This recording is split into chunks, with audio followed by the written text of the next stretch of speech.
So இந்த budget ஆரம்பத்தை சொல்லிடுறேன், ஒரு பேலன்ஸ்டு பட்ஜெட். எல்லாரையும் திருப்தி படுத்த முடியுமா? முடியாது. யாராலையும் எல்லாரையும் எப்பவும் திருப்திப்படுத்த முடியாது. தமிழ்நாட்டுக்கு ஒண்ணுமே பண்ண போறது இல்லையா சொல்லுங்க. அந்த மாதிரி பண்ண முடியாது. நீங்க என்ன ப்ரொபோசல் கொடுத்துருக்கீங்க தமிழ்நாட்டுக்கு? மத்திய பிரதேஷ் பிஜேபி ஆளர் ஸ்டேட், அதை பத்தி சொல்லிருக்காங்களா? குஜராத் அதை பத்தி சொல்லிருக்காங்களா? ஒரிசா இப்ப அசம்பிளியும் ஜெயிச்சாங்க, பார்லிமெண்ட்டையும் ஜெயிச்சாங்க, அதை பத்தி பட்ஜெட்ல சொல்லிருக்காங்களா? இல்ல. முதலமைச்சர் ஸ்டாலின் அவர் சொல்லிருக்கார், 3-4 நாளைக்கு முன்னாடியே கேட்டிருக்கோம் அப்படின்னு. கேட்டு இருந்தா கண்டிப்பாக கொடுப்பாங்க சார். 40க்கு 40 இவங்க ஜெயிச்சுட்டாங்க அதனால கொடுக்காம, அந்த மாதிரிலாம் ஒரு அரசாங்கத்தை நடத்தவே முடியாது. எய்ம்ஸை பத்தி கேளுங்க. இன்னொருத்தர் இந்த ப்ராஜெக்ட் எல்லாம் கேட்டிருந்தோம், ஏன் கொடுக்கல? Metro, Chennai metro phase 2 project ஏன் இன்னும் கொடுக்கல? என்ன டிலே? பேசுங்க. 2027-30 3வது இடத்துக்கு போகிறதுக்கு வச்சிருக்கோம். இந்த பட்ஜெட் குறிக்கோள் 2047 விக்சித் பாரத், அதாவது டெவலப்டு பாரத், டெவலப்டு இந்தியா, வளர்ச்சி அடைந்த இந்தியா, அதுக்கு போகணும்னு குறிக்கோள் வச்சிருக்கோம்.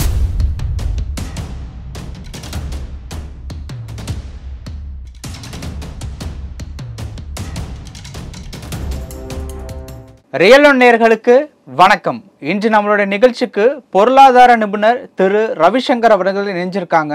பட்ஜெட் குறித்து பல சுவாரஸ்யமான தகவல்கள் கேட்டு தெரிஞ்சுக்க போறோம். சார் வணக்கம். சார் வணக்கம். வணக்கம். எப்படி இருக்கீங்க? நல்லா இருக்கேன். நீங்க எப்படி இருக்கீங்க? நல்லா இருக்கேன் சார். ஸோ என்னுடைய வணக்கங்களை ரியல் ஒன் டிவிக்கு நேயர்களுக்கு தெரிவித்துக் கொள்கிறேன். ரொம்ப சந்தோஷம் சார். சரி, இப்போது நேற்று பட்ஜெட் தாக்கல் பண்ணி அது தொடர்பான பல விஷயங்கள் நிதியமைச்சர் நிர்மலா சீதாராமன் அவர்கள் சொல்லியிருக்காங்க. பட்ஜெட்டில் ரொம்ப சிறப்பாக சொல்கிற மாதிரியும் இல்லை, ரொம்ப விமர்சனம் பண்ணுற மாதிரியும் இல்லை, இருக்குது அப்படிங்கிறது தான் பெரும்பான்மையான ஒரு கருத்தாக இருக்குது. அது பற்றின விஷயங்களை பற்றி முதல்ல சொல்லுங்கள் சார். சார், பொதுவாகவே நம்ம என்ன பார்க்கணும் அப்படின்னா, பட்ஜெட் அப்படிங்கிறது என்ன எதிர்பார்த்தோம் என்ன கிடைக்கல அந்த மாதிரி ஆங்கிளில் பார்க்கக்கூடாது. பொதுவாக இந்த அரசாங்கம் இப்போ பட்ஜெட் எடுக்கிறது அவங்க என்ன சொல்லிருக்காங்க அப்படின்னு பார்த்தீங்கன்னு வச்சுங்க, 9 குறிக்கோள் எடுத்து வச்சிருக்காங்க. அந்த 9 குறிக்கோள் என்ன அப்படின்னா, அக்ரிகல்ச்சரை பொறுத்த வரைக்கும் ப்ரொடக்டிவிட்டி இருக்கணும், நிலையான ப்ரொடக்டிவிட்டி, ரெசிலியன்ஸ் அப்படிம்பாங்க. என்ன ரெசிலியன்ஸ் அப்படின்னா, மழை, வெள்ளம், வறட்சி, இந்த காலம் மழை வரல, எல்லா சமயத்திலையும் இருந்தாலும் எந்தவித தங்கு தடையும் இல்லாமல் அக்ரிகல்ச்சர் பொருளாதாரத்திற்கு நல்லபடியா விவசாயம் நடக்கணும், உற்பத்தி பெருகணும், அது ஒரு குறிக்கோள். ரெண்டாவது நீங்க பார்த்தீங்கன்னு வச்சுங்க, நாட்டில் வேலை வாய்ப்பு அதிகமாக கொடுக்கணும், அந்த வேலை வாய்ப்புக்கு மக்களை, இளைஞர்களை தகுதி உள்ளவர்களாக ஆக்கணும். அதுதான் அவங்க எம்ப்ளாய்மெண்ட் அண்ட் ஸ்கில்லிங் அப்படிங்கிறாங்க. அதுக்கப்புறம் பார்த்தீங்கன்னு வச்சுங்க, ஹியூமன் ரிசோர்ஸ் டெவலப்மெண்ட், அதாவது மனித வள மேம்பாட்டுத்துறை. ஓகே ஓகே எல்லாருக்கும் எல்லா ஸ்கில்லு, எஜுகேஷன் அதுக்கு இது கொடுத்து இன்க்ளூசிவ், எந்தவித டிஃபரன்சியேஷன் இல்லாமல், ஜாதி மத பேதம் இல்லாமல், இந்திய குடிமகன் பால் இது இல்லை, ஆண் பால் பெண் பால், நோ டிஸ்கிரிமினேஷன், எல்லாருக்கும் மனித வள மேம்பாடு அது கொடுக்கணும். அதுக்கப்புறம் சமூக நீதி அது இருக்கணும். தென் அர்பன் டெவலப்மெண்ட் அது இருக்கணும். தென் எனர்ஜி செக்யூரிட்டி, பாதுகாப்பான நிலையான எனர்ஜி. எனர்ஜிங்கிறச்ச உங்களுக்கு மின்சாரமாகட்டும், இதுவாகட்டும், ஃபியூவல் ஆகட்டும், எல்லாமே எனர்ஜி செக்யூரிட்டி. இன்ஃப்ராஸ்ட்ரக்சர் கட்டமைப்பு, அது இன்ஃப்ராஸ்ட்ரக்சர்னு சொல்லியாச்சுன்னா எல்லாமே வந்துடும். ஸ்கூல், பில்டிங், ஹாஸ்பிட்டல், அது இது, தென் ரயில்வேஸு, இது ஏர், இது எல்லாமே வந்துடுது இன்ஃப்ராஸ்ட்ரக்சர். தென் எல்லா நாட்டுக்கும் டெவலப்பிங் கண்ட்ரி, டெவலப்டு நேஷன் எல்லாத்துக்குமே R&D, அது உங்களுக்கு தெரியும், ரிசர்ச் அண்ட் டெவலப்மெண்ட், இன்னோவேஷன், அதாவது புதுசாக கண்டுபிடிக்கணும். தென் அதுக்கு ஆராய்ச்சி, அதுக்குன்னு தனியாக பட்ஜெட் ஒதுக்கி அந்த ரிசர்ச் அண்ட் டெவலப்மெண்ட் இருக்கணும். அப்புறம் அடுத்த ஜெனரேஷன் எப்படி வளரணும், என்ன அதுக்கு ஏற்ற மாதிரி ரீஃபார்ம்ஸ் எல்லாம் நடக்கணும். இந்த 9 குறிக்கோளை வச்சு இந்த பட்ஜெட்டு கொண்டு வந்திருக்காங்க. ஸோ இந்த பட்ஜெட்டில் பார்த்தீங்க அப்படின்னா, ஏற்கனவே இன்டரிம் பட்ஜெட் கொடுத்தாச்சு. அந்த இன்டரிம் பட்ஜெட்டில் என்னென்ன பண்ண போகிறோம் என்ன எல்லாமே கொடுத்துருக்காங்க. அதில் ஓவராலாக அந்த பட்ஜெட்டில் 2023-24 அதில் ஆக்சுவலாக எவ்வளோ செலவு பண்ணாங்க, 23-24 ஏப்ரல் 23 மார்ச் 24, இதுதான் ஃபைனான்ஷியல் இயர் நம்மளுக்கு. அந்த பட்ஜெட் ஆக்சுவலை விட இன்டரிம் பட்ஜெட் இவங்க பிப்ரவரி 24 இன்டரிம் பட்ஜெட் 2024-25 வருஷத்துக்கு கொடுத்தாங்க.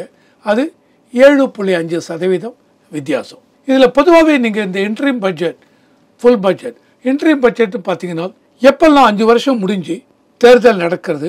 தேர்தல் நடக்கிறதுக்கு முன்னாடி இப்போ இருக்கிற அந்த கவர்மெண்ட்டு அவங்க தேர்தலை ஜெயிக்கலாம், இல்லை வெளியில் போயிடுவாங்க.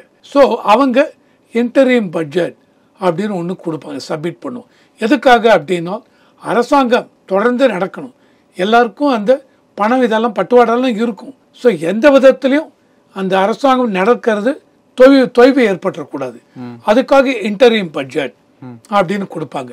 அந்த இன்டரீம் பட்ஜெட் முடிஞ்சதுக்கப்புறம் 5 வருஷம் முடிஞ்சு அடுத்த எலெக்ஷனில் ஜெயிச்சு வராங்க இல்லையா, அவங்க முழு பட்ஜெட் கொடுப்பாங்க. இதுதான் இது. ஸோ அது மாதிரி இப்போது இன்டரீம் பட்ஜெட் இவங்க நிர்மலா சீதாராமன் பிப்ரவரியில் கொடுத்தாங்க.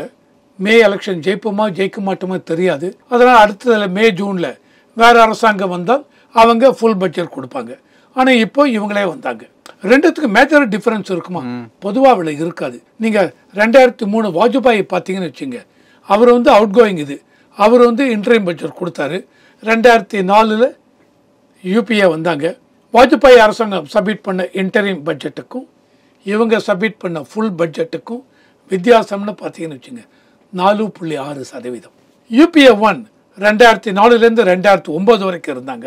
அப்போ எலெக்ஷன் வந்தது. எலெக்ஷன்லேயும் இவங்க ஜெயிப்பாங்களே தெரியாது. ஸோ யூபிஏ 1 2009 மார்ச் ஏப்ரலில் இன்டரீம் பட்ஜெட் கொடுத்தாங்க. எலெக்ஷன் முடிஞ்சு மறுபடியும் யூபிஏ 2 அவங்களே வந்தாங்க. அவங்க ஃபுல் பட்ஜெட் கொடுத்தாங்க. ரெண்டுத்துக்கு எவ்வளோ வித்தியாசம்?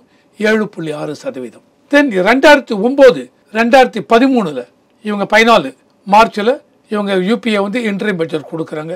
ஏன்னால் 2014 மேலே எலெக்ஷன் நடக்கிறது. எலெக்ஷனில் பிஜேபி ஜெயிச்சாங்க, என்டிஏ, அவங்க ஃபுல் பட்ஜெட் கொடுத்தாங்க.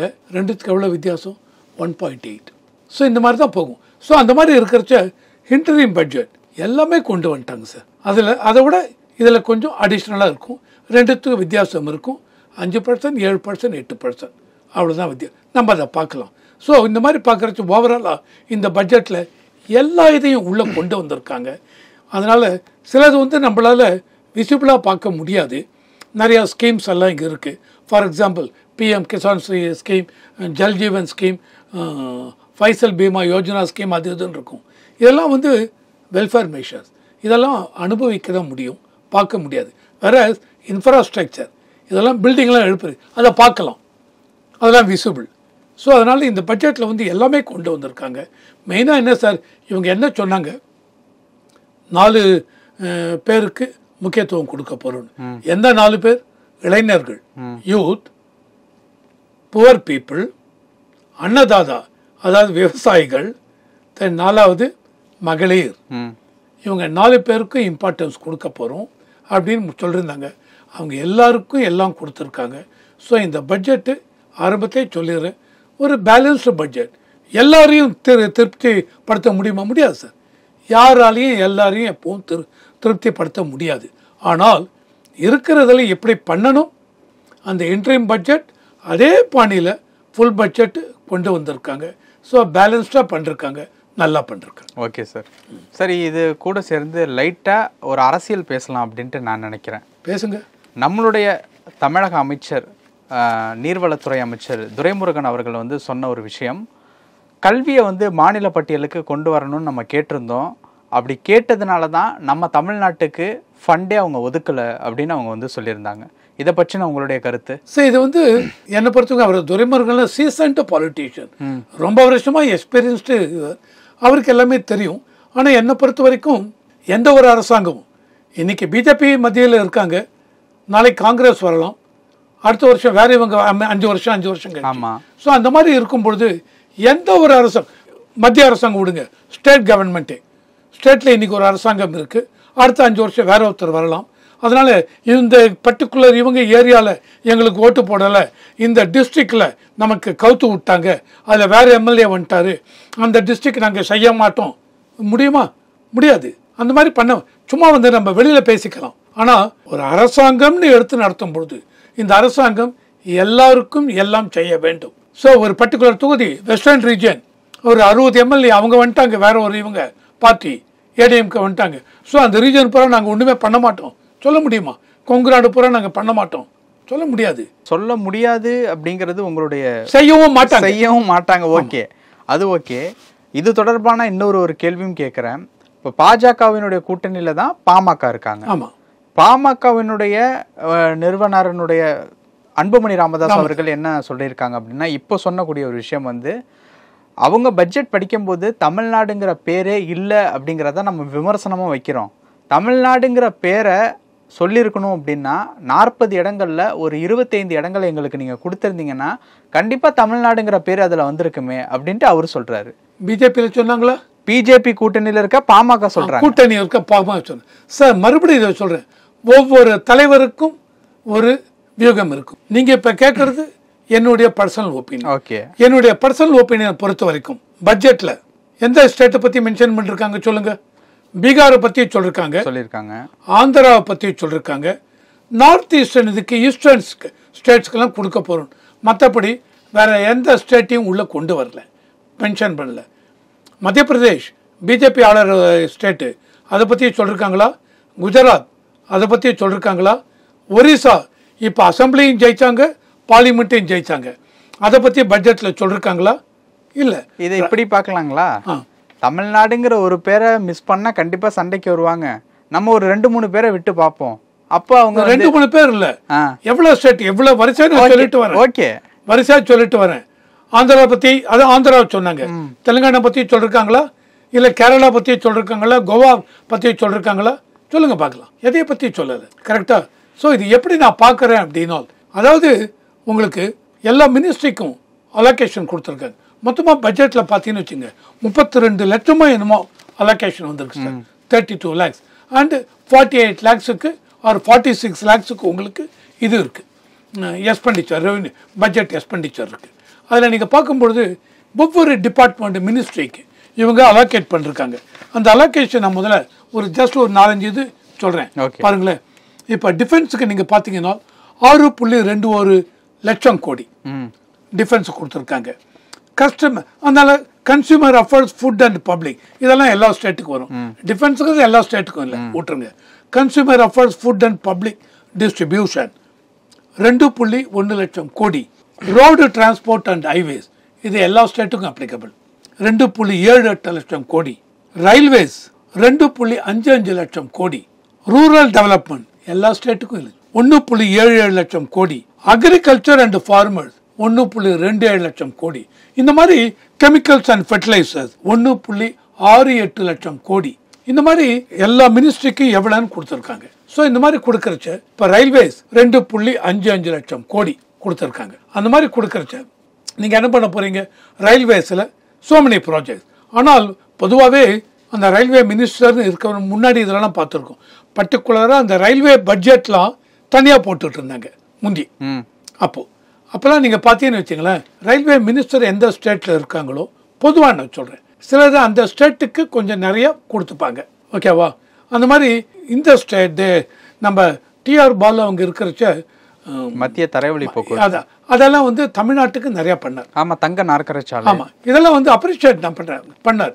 இந்த மாதிரி ஒரு கொஞ்சம் இது இருக்கும். அதுக்காக மற்ற ஸ்டேட் எல்லாம் புறந்தள்ள முடியாது. வெஸ்ட் பெங்கால் மமதா பானர்ஜி 1998-99 2001 அந்த அந்த பீரியடில் ரயில்வே மினிஸ்டராக இருந்தாங்க.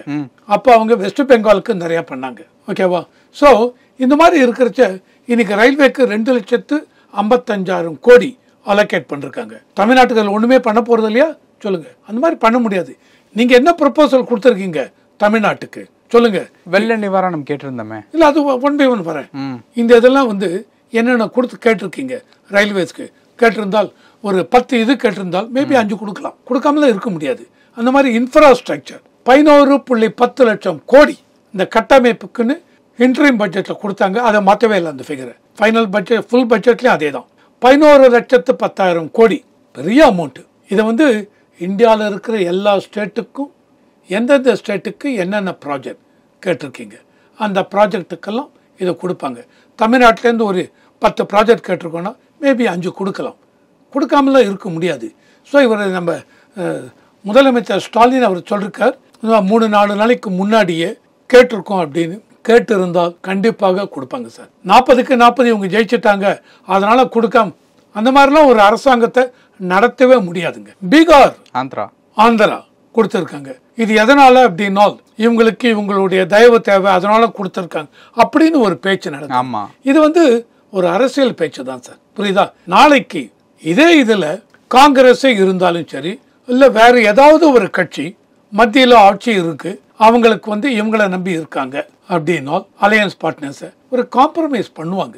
இது காம்ப்ரமைஸ் பண்ணுவாங்க அப்படிங்கிறது ஒரு நியாயமான ஒரு விஷயம் தான். இப்படி பார்க்கலாம், இது வந்து பிஜேபியினுடைய 3rd டைம். இந்த தடவையும் மெஜாரிட்டி ஆயிருந்தாங்க அப்படின்னா பீகாருக்கும் ஆந்திராவுக்கும் இவ்வளவு கொடுத்துருப்பாங்களா அப்படிங்கிற ஒரு கேள்வி வருது. கேள்வி வருது இல்லையா? இப்போ உங்க ஒப்பீனியன் உங்கள் யார் கேட்குறாங்களோ கொடுத்துருக்க மாட்டாங்க, இப்போ இதுக்காக தான் கொடுத்தாங்க, நான் சொல்றேன் இல்லை அப்படிங்கிறேன். ஸோ பொதுவாக இந்த வியூஸ் மே டிஃபர். நான் வந்து கன்ஸ்ட்ரக்டிவா வியூஸாக தான் போறேன். ஓகேவா? ஸோ பீகாருக்கு ஆந்திராவுக்கு 15,000 கோடி. ஆமா, இதுல வந்து நிறைய அந்த போலாவரம் இரிகேஷன் ப்ராஜெக்ட் இருக்கு, தென் சென்னை விசாகப்பட்டினம் இண்டஸ்ட்ரி காரிடார் இருக்கு, புதிய தலைநகரம் அமைக்கணும். ஆமா, புதிய தலைநகரம் அனுப்பணும். அந்த மாதிரி ஒரு 15,000, இதுக்கு ஒரு தனியாக 2,500 கோடி அந்த மாதிரி கொடுத்துருக்காங்க சார். ஓகேவா? இதே மாதிரி பீகார்ல நிறைய சோசியல் ஜஸ்டிஸ் ரிலேட்டட் இதெல்லாம் கேட்டிருக்காங்க, கொடுத்துருக்காரு. இது இவங்களுக்கு கொடுத்ததுனால இப்போ ஃபார் எக்ஸாம்பிள் கேரளாவில் கேட்டிருக்காங்க வச்சுங்க, இந்த மாதிரி நாங்களே இதுக்கெல்லாம் கேட்டிருக்கோம், கேரளா கொடுக்காம இருக்க முடியுமா? முடியாது. கொடுக்கல அப்படின்னா என்ன ரீசன் நீங்கள் சொல்லணும். நீங்கள் சும்மாவது பிஜேபி அரசாங்கம் வந்து மத்திய அரசாங்கம் இல்லை அப்போ எப்படி கொடுத்தீங்க ஆந்திராவுக்கு, பீகாருக்கு எப்படி கொடுத்து பேச்சு வரும் இல்லையா? அதனால இந்த மாதிரி இருக்கக்கூடாதுங்கிறச்ச மத்திய அரசாங்கம் இவங்க 2 பேர் கேட்டிருக்காங்க, கொடுத்தாச்சு. இவங்க 2 பேர் என்ன கேட்டாங்க? ஸ்பெஷல் ஸ்டேட்டஸ் கேட்டாங்க. இவங்க 2 பேரை நம்பி தான் பிஜேபி அரசாங்கமும் இருக்கு. பிஜேபிக்கு தனியாக 240 சீட்டு தான், இவங்களுடைய 17 + 12 29 சீட் கண்டிப்பாக வேணும். இருந்தாலும் ஸ்பெஷல் ஸ்டேட்டஸ் கொடுக்க முடியாது அப்படின்ட்டார் இவங்க. ஸோ ஏன்னா அந்த மாதிரி கொடுத்தாலும் வச்சுங்க, ஏன் கொடுக்கல அப்படின்னா நிறைய பணம் கொடுக்கணும். சரி, எங்கே போகிறது பணத்துக்கு? நான் உங்களுக்கு மட்டும் கொடுக்க முடியுமா? இல்லை நாங்கள் ஆட்சியை சப்போர்ட்டை விட்ரா பண்ணுறோம், விட்ரா பண்ணு. அடுத்து யார் பண்ண போகிறீங்க? காங்கிரஸ் வந்தாலும் இதே தான். கரெக்டா? ஸோ நான் இந்த மாதிரி பார்க்குறச்ச இதுக்கெல்லாம் பார்த்து விட்டுருக்க மாட்டாங்க. நீங்கள் ஒரு இவ்வளோ கேட்டிருக்கீங்க ஸ்பெஷல் ஸ்டேட்டஸ், அதுக்கு இவ்வளோ பணம் ஆகுது, இப்போதைக்கு இந்த இதே எடுங்க, இந்த வருஷத்துக்கு பார்க்கலாம், அந்த மாதிரி தான். ஸோ இதில் வந்து தமிழ்நாட்டுக்கு கொடுக்கல அப்படின்னு சொல்ல முடியாது. சோ மெனி ஸ்கீம்ஸ் இப்போ நான் சொன்னேன், அந்த மாதிரி சோ மெனி வெல்ஃபேர் ஸ்கீம்ஸ் இருக்குது. உங்கள் எல்லாருக்குமே தெரியும். அந்த வெல்ஃபேர் ஸ்கீமில் பார்த்தீங்கன்னு வச்சுங்களேன், பிஎம் கிசான் இருக்குது சார். பிஎம் கிசான் பட்ஜெட்டில் 60,000 கோடி அலோகேட் பண்ணிருக்காங்க. எம்ஜிஎன்ஆர்இஜிஎஸ், அதாவது நிரந்தர 100 நாள் 125 நாள் வேலை வாய்ப்பு, மகாத்மா காந்தி ரூரல் இந்த எம்ப்ளாய்மெண்ட் கேரண்டி ஸ்கீம் 60,000 கோடி. நேஷனல் எஜுகேஷன் மிஷன் 38,953 கோடி. நேஷனல் ஹெல்த் மிஷன் 36,785 கோடி. பிரதான் மந்திரி ஆவாஸ் யோஜனா, இது கீழே தான் எல்லாருக்கும் வீடு கட்டி கொடுக்குறாங்க. கரெக்டா? இப்போ இந்த பட்ஜெட்ல 1 கோடி பேருக்கு ஃபர்தரா கட்டி கொடுக்க போறாங்க. அதுக்கு 79,590 கோடி கொடுத்துருக்காங்க. இந்த மாதிரி இன்னொன்று ஜல் ஜீவன் மிஷன், ரொம்ப ஒரு அருமையான ஒரு ஸ்கீம், அதுக்கு கீழே 70,000 கோடி அலோகேட் பண்ணுறது. இந்த மாதிரி நிறைய ஸ்கீம் இருக்குது. இந்த எல்லா ஸ்கீமுமே இந்தியாவில் இருக்கிற எல்லா ஸ்டேட்டுக்கும் எலிஜிபிலிட்டி உண்டு. ஸோ தமிழ்நாட்டுக்கும் இதில் உண்டு. தமிழ்நாட்டில் ஆவாஸ் யோஜனா கட்டவே இல்லையா? ஜல் ஜீவன் மிஷன் கொடுக்கலையா? பிஎம் கிசான் யோஜனா கொடுக்கலையா? எல்லாருக்கும் உண்டு. ஸோ நாங்கள் வந்து என்ன கேட்குறீங்க, சில பர்டிகுலர் ஸ்பெசிஃபிக் ப்ராஜெக்ட் கேட்டிருப்பீங்க. மெட்ரோ எடுங்க, எய்ம்ஸ் கேட்டோம். எய்ம்ஸ் மதுரையில் வருது. ஓகே, எப்போ வரப்போகுது? காலேஜ் நடந்துட்டு இருக்கு, இன்ஃப்ராஸ்ட்ரக்சர் வரணும், அப்ரூவல் ஆயிடுது. கரெக்டா? 2 நாள் 2 வருஷம் 3 வருஷம். நீங்க இப்படி பாருங்களேன், ஒரு அரசாங்கம் தமிழ்நாட்டில் இப்போ டிஎம்கே அரசாங்கம் இல்லை ஏடிஎம்கே முன்னாடி இருந்து நீங்க என்னென்ன ப்ராஜெக்ட் சொல்லி இருந்தீங்க, அது எல்லாமே முடிச்சிட்டீங்களா? என்ன ஸ்டேஜில் இருக்கு? சில ப்ராஜெக்ட் 5 வருஷம் 7 வருஷம் 8 வருஷம்லாம் போகும் இல்லையா? என்ன நீங்க எவ்வளோ செலவு பண்ணீங்க, இல்லை ஏன் பண்ணலை, அதை சொல்லணும். இதெல்லாம் வந்து நீங்க பார்த்தீங்கன்னு வச்சுங்க, ரொம்ப ஒரு பர்டிகுலர் இன்வெஸ்ட்மெண்ட் குரோர்ஸுக்கு மேலே போகிறச்ச கண்ட்ரோலர் அண்ட் ஆடிட்டர் ஜெனரல் உள்ளே வருவாங்க. அவங்க சொல்லுவாங்க, இந்த ப்ராஜெக்ட் ஆரம்பித்தது இவ்வளோ நாள் பெண்டிங் இருக்குது, ஆனால் இதில் இது வரைக்கும் பைசா பணம் செலவு பண்ணலை, ஸோ ஒன்றும் பிரச்சனை இல்லை. ஆனால் இந்த ப்ராஜெக்ட் ஆரம்பித்தது இது வரைக்கும் 50% 60% செலவு பண்ணியாச்சு, ஆனால் ப்ராஜெக்ட் இன்னும் ஒரு ஆரம்பிக்கவே இல்லை. இதெல்லாம் கொண்டு வருவாங்க. ஸோ அந்த மாதிரி இருக்கிறச்ச ப்ராஜெக்ட் டிலே வருது, ஆனால் மதுரை எய்ம்ஸ் அப்ரூவ் பண்ணியாச்சு, நிற்க போகிறது இல்லை. அப்படி நிற்கலை, ஆரம்பிக்கலைன்னா நம்ம அதுக்கு தான் சார் எம்பிஸ் அனுப்புகிறோம். ஆமாம், பார்லிமெண்ட்டுக்கு அந்த 40 எம்பிஸும் நீங்கள் இப்போ செஷன் ஆரம்பிக்க போகிறது, இது ஆகஸ்ட் வரைக்கும் இருக்குது இந்த செஷன். பட்ஜெட்டுக்கு அப்புறமும் இருக்கா, இல்லை அதுக்கப்புறம் வேறு செஷனா? பட்ஜெட் பற்றி தான் இதில் பேசணும்னா ஓகே, இல்லை வேறு செஷன் இருந்தால் அதில் பேசுங்க. என்ன பேசணும், பட் பார்லிமெண்ட்டுக்கு போகிறதுக்கு முன்னாடி நோட் பண்ணிக்கோங்க. அப்போது எய்ம்ஸை பற்றி கேளுங்க. இன்னொருத்தர் இந்த ப்ராஜெக்ட்லாம் கேட்டிருந்தோம், ஏன் கொடுக்கல? Metro, Chennai metro phase 2 project ஏன் இன்னும் கொடுக்கல, என்ன டீலே பேசுங்க. இன்றைக்கும் கேட்டிருக்காங்க, போராட்டம் பண்ணியிருக்காங்க. Okay, phase 2 metro phase 2. இந்த ஃபேஸ் 2 அதில் வந்து 116 கிலோமீட்டர் சென்னையை சுற்றி மாதவரத்துலேருந்து சோழிங்கநல்லூர், இந்த பக்கம் டி நகர், மயிலாப்பூர், அது இது எல்லாத்தையும் லிங்க் பண்ணுறாங்க சார். இந்த ப்ராஜெக்ட்டுக்கு இவங்க டோட்டலாக இது வரைக்கும் 10-12,000 கோடி ரூபாய் தமிழ்நாடு அரசாங்கம் அவங்களுடைய மார்ஜின் பண்ணியை போட்டு அவங்க எடுத்து நடத்திட்டு வராங்க. இதை தவிர ஜப்பானில் ஒரு இன்டர்நேஷ்னல் பேங்க்கில், ஜப்பான் பேங்க், அவங்கக்கிட்ட ஒரு 20,000 கோடியை என்னமோ கேட்குறாங்க. தென் ஏஷியன் டெவலப்மெண்ட் பேங்க் அவங்கக்கிட்டேருந்து 17-18,000 கோடி. ஓகே, அது எல்லாமே அவங்க அப்ரூவ் பண்ணுறாங்க. எப்படி அப்ரூவ் பண்ணுறாங்க? நீங்கள் தமிழ்நாடு கவர்மெண்ட் கேட்குறதுனால கொடுப்பாங்களா? கொடுக்க மாட்டாங்க. நான் தமிழ்நாடு கவர்மெண்ட்டுக்கும் சொல்லலை, ஒரு அரசாங்கம், இந்திய அரசாங்கம்னு எடுக்கிறச்ச எந்த ஒரு வெளிநாட்டு வங்கியும் சர்வதேச நிறுவனங்கள் எதுவாக இருந்தாலும் நீங்கள் அவங்கக்கிட்டேருந்து உதவிக்குன்னு போகிறச்ச அவங்க என்ன சொல்லுவாங்க, இந்திய அரசாங்கத்து மூலம் வாங்க, அவங்க மூலம் வாங்க, அவங்க வந்து கேரண்டி கொடுக்கணும். That is called sovereign guarantee. அந்த கேரண்டி கொடுத்தால்தான் நாங்கள் உங்களுக்கு இந்த லோனை கொடுப்போம். அப்போது மத்திய அரசாங்கம் சவரைன் கேரண்டி கொடுக்குறச்சா அப்போ என்ன அர்த்தம்? இன்டைரக்டாக மத்திய அரசாங்கம் உள்ளே வந்து இன்வால்வ் ஆகிருக்கு. நாளைக்கு பேமெண்ட், இந்த இதுக்கு வந்து 15 வருஷம், 25 வருஷம், 30 வருஷம் பேமெண்ட்டு என்ன டேர்ம்ஸ் போட்டிருக்கீங்க, அது பிரகாரம் வட்டி அசல் 6 மாதத்துக்கு ஒரு தடவை, 1 வருஷத்துக்கு ஒரு தடவை கட்டணும். யார் கட்ட போகிறது? மத்திய அரசாங்கம்.